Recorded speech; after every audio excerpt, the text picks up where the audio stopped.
আমি বিকাল টাইমে কি কাজ করি না করি ওইটাই তোমাগুলোকে আজকে শেয়ার করবো। তো হ্যালো এভরিওয়ান, তোমরা সবাই কেমন আছো? আশা করছি সবাই ভালো এন্ড সুস্থ আছো।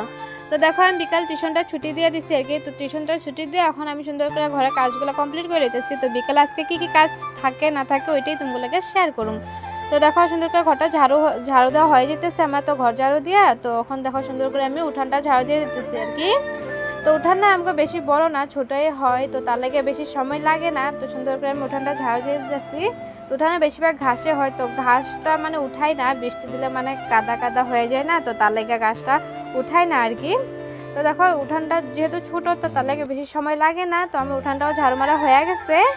তো তারপর দেখো এখানে না আমার একটা সুন্দর ফুল গাছ আছে। আমি না আবার আশা করে লেগেছে এটা বড় গেন্ডার যোনগুলো থাকে ওইগুলাই হইবে, কিন্তু না এটা ছোটটা হয়ে গেছে আর কি। তো কি করুন, দুটোটাই আমার ভালোই লাগে, তো এগুলো দিয়ে আমি ঠাকুর দিই রোজ।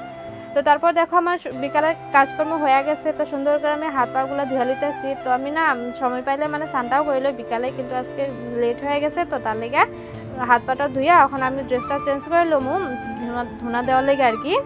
তো সন্ধ্যা হয়ে গেছে, যেহেতু এখন ধুনা লাগামু, তখন সুন্দর করে আমি তুলসী পাতার জলগুলা ঘর দুয়ারে ছিটাই দিতেছি আর কি।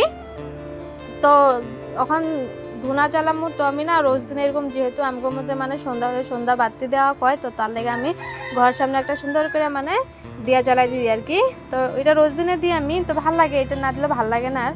তো তারপর দিয়াটা জ্বালাইয়া এখন আমি সুন্দর করে তুলসী গাছতলায় মানে দিয়াটা দিয়ে দিতেছি। যেহেতু কার্তিক মাসে রোজ দিনে দিতে লাগে, কিন্তু আমি প্রায় ভাগে ডেলিয়ে দিই। কার্তিক মাস বলে কথা না, সবসময় আমি তুলসী গাছতলায় দিয়া জ্বলাই আর কি।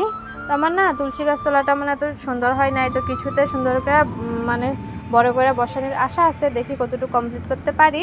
তো তারপর আমি সুন্দর করে ধুনাগুলো দেখাইতে আসছি, যেহেতু সন্ধ্যা হয়ে গেছে দেখো। তো তারপর ধুনাবাতি জ্বালাইয়া আমার ধুনাবাতি দেওয়াও কমপ্লিট হয়ে গেছে।